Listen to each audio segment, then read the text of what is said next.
What a pleasure to see you. Oh, should we go through Chatsworth? Golfists. Men in weird trousers. Well, take your time, guys, no rush.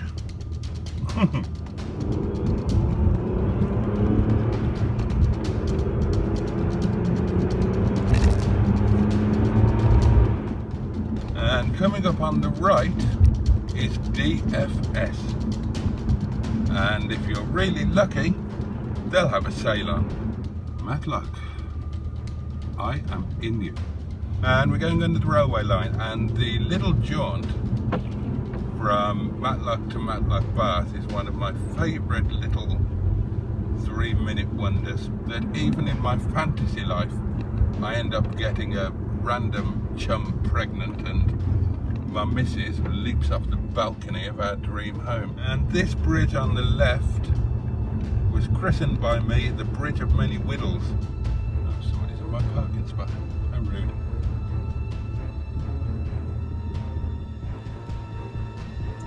Hello, Heathcliff. Steeple Grange Light Railway. And I've never been on it. So if anybody fancies taking me on the Santa special and pretending to be my parent, do comment below.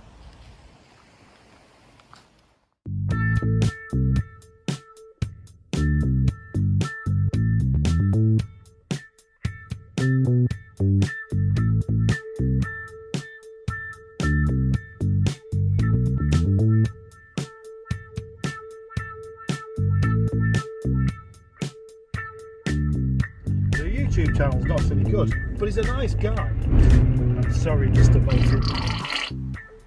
Sorry about that.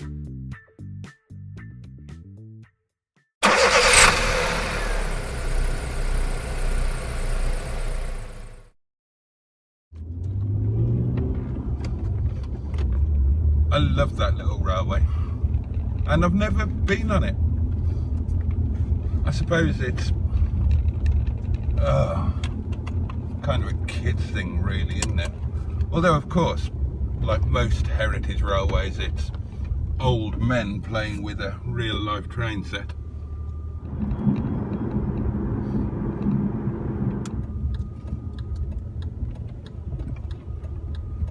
Now just up ahead of us there's a fabulous little shop, Cromford Collector's Corner, and that's a chap that when I lived here, I used to know a bit. If you're into comics or geekery, check his Facebook page out. Really nice guy. And you've got Robinson's of Cromford Fish and Chips, which is, in my humble opinion, the finest fish and chip shop in the world. It's open for about 25 minutes once a month.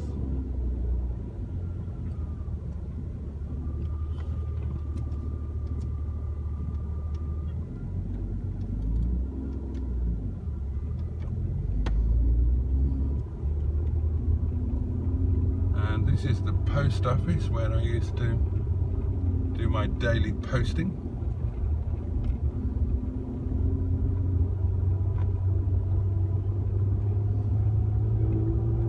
Nice pond and Scarthin books. If you're a bibliophile, you want to get your bum here.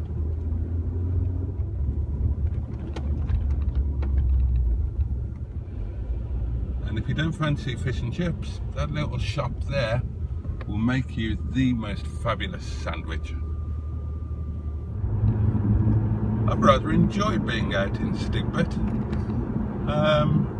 Can you believe, when did I buy this car? It must have been, it was spring, wasn't it? Was it April, May? Something like that. And guess how many miles I've done in it in, what's that going to be, 6 months? I've done 484.6, and a fair lump of those were driving the thing back from Telford I bought it from. it's nice to just... I should do more of these. There were a few comments on the video from the other night where I was talking about my vehicle history and a potted history of sheds. And a few people said they'd like to hear about a potted history of me. Which is something I've always kind of shied away from because, well, a couple of reasons. One is that I always worry that it sounds quite far-fetched, almost as if I'm making things up when I talk about my past, because it's a little bit out there, a lot of what I've done. And even if it wasn't out there, it's kind of in stark opposition of where I am now. You know, middle-aged, lonely, skint. It's a bit difficult to get your head around how somebody can go from the position that I was in then to the position that I am now. I mean, spoiler alert, a divorce is a bloody good way of doing it, especially when you don't contest said divorce and just hand over every single thing you own, would potentially own, plus an internal organ or two for good measure, which I did voluntarily. And I guess the other is I just wonder if it would be boring. Why would you want to listen to some old fart bang on about stuff he did 10, 20, 30 years ago? But maybe I should do a little bit more of that. And maybe I should make the effort to do more filming locally. You know, I know you've seen bits of stuff from around where I am, but it tends to be when I'm on the way somewhere. I've not done much, or I certainly haven't done for a fair while, bits where I just drive around the places near to me that I love. So, having done it today, I do get the feeling that I really ought to do it more often and do it in the different cars, so the cars are all getting their wheels turned over and the fluids circulated. It doesn't do a car any good to sit there doing nothing. So, yeah, I should make the effort, and I will. A million years ago, that curry house used to be a Happy Eater. Do you remember the Happy Eater with the logo that looked as if it was somebody sticking their finger down their throat? There's another question for you to answer in the comments below. Were you a Happy Eater child or a Little Chef family? We were always Little Chef. I honestly don't think I've ever been into a Happy Eater. Long gone now, of course. But I did used to love a Little Chef back in the day. They lost their way, didn't they? Now, by another happy coincidence, this late afternoon being as lovely as it is, I think I might have purely accidentally chosen a lovely afternoon to take you on this road. Enjoy. It's a tad precipitous, this road, and very soon it will be getting more so. Beautiful though, isn't it?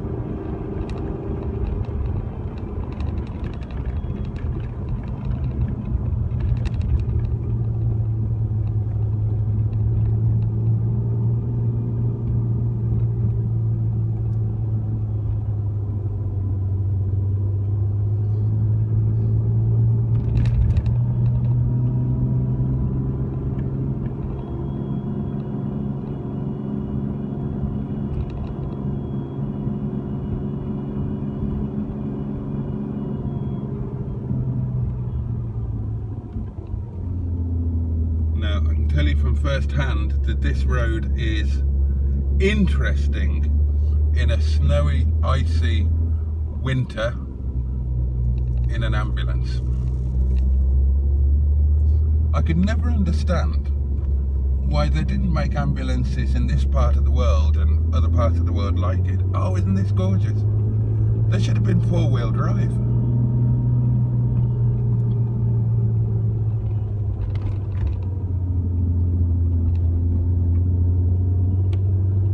Oh, this is lovely.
I think we need to stop here and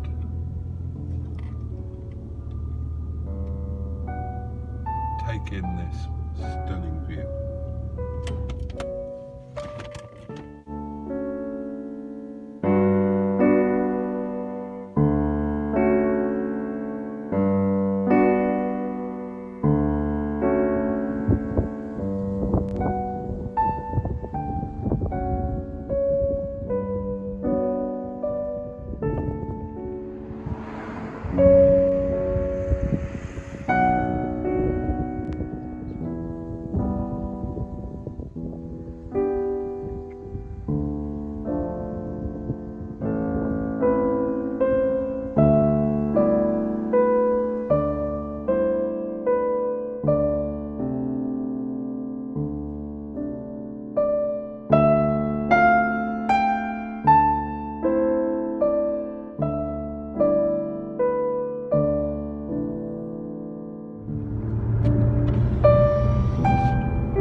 You'll know this junction, but I don't think we've approached it from this side before.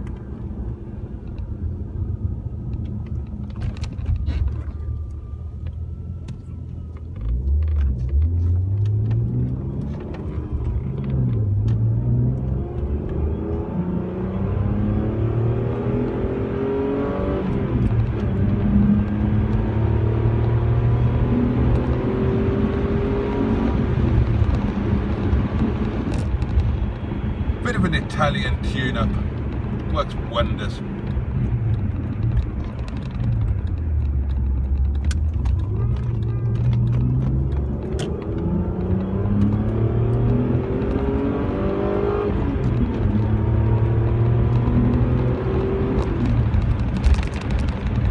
Oh, slow down, slow down. Look, get airborne there.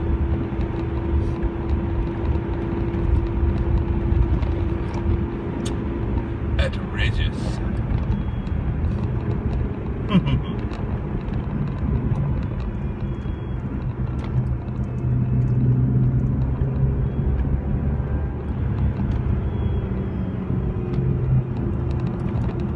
Ooh.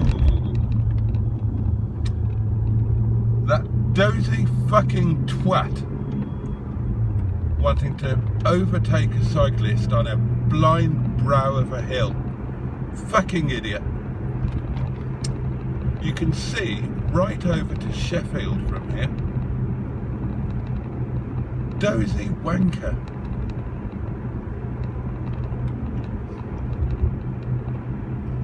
That's reminded me of an idea that I had, and I should bring it back. I've got an idea, and do let me know what you think of this. I've got an idea of something called the Prod Squad, and basically it would be to combat things that are annoying or perhaps morally wrong or an annoyance in society, but which don't actually qualify as criminal offences. And that would have been an example. I'm pointing. You can't see, but I'm pointing. That would have been a bloody example of where the Prod Squad were needed. You know, you could say that he was driving dangerously or without due care or something, but basically he was just being a knob. Now, the Prod Squad would be a team of highly trained and motivated volunteers who would be equipped with quite spicy electric cattle prods, and they would roam around society looking for people being annoying or irksome or inconsiderate or just being a knob, and they would administer an electric shock to the person or people to help them to mend their bloody ways. And I would be in charge of all of this, and I would be known as the mighty Prodster, and I would have my own office with a range of different coloured electric telephones on my desk.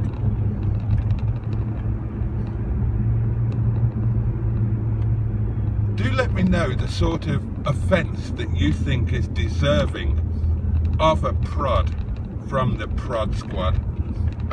We've seen a live example there. Other things that I could think of: young men, or even worse, not so young men, with their trousers halfway down their bum cheeks.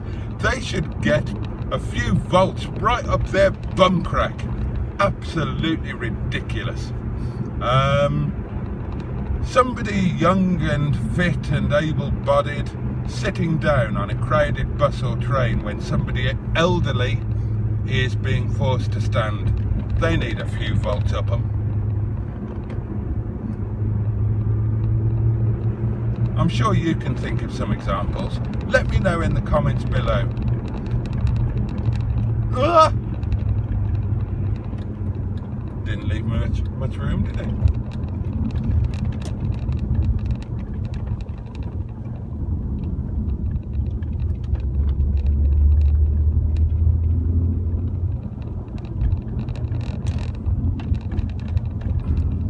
And there, my lovelies, we are looking down on Chesterfield, which in many ways is the best thing to do with it. I don't want to be harsh to Chesterfield, I just don't like any town or city these days. I like to be up, above and generally remote from large areas of alleged civilization. That's what I didn't like about living in Matlock, Bath. Too many people, too many tourists, too many motorbikes on a bloody Sunday morning making a howling bastard racket when I'm trying to have a lie-in. I don't miss any of that. The time that I loved Matlock, Bath the very most was during the pandemic, when it was empty and we got our village back. Now, all the time I was at Matlock, Bath, we lived at the cottage was called the Cabbage Patch. It was a World Heritage listed cottage. It was attached to Masson Mill. It was one of the original managers' cottages. And when I lived there, I still had Windy Bum. I never gave it up when we started our new life together. Bloody good job, as it turned out. And the pandemic was wonderful. Could move between the two, although of course you weren't supposed to, although my argument was that you could escape lockdown for livestock purposes. And I had livestock. I mean, what I really had was some fish and frogs here at Windy Bum that I needed to come and feed. But what the hell, it all counts. And it was wonderful. Take people out of the equation and things are great. All right, my lovelies, we are home. So thank you so much for your company. Hope you enjoyed some bits of that video. And I look forward to seeing you next time. Bye bye.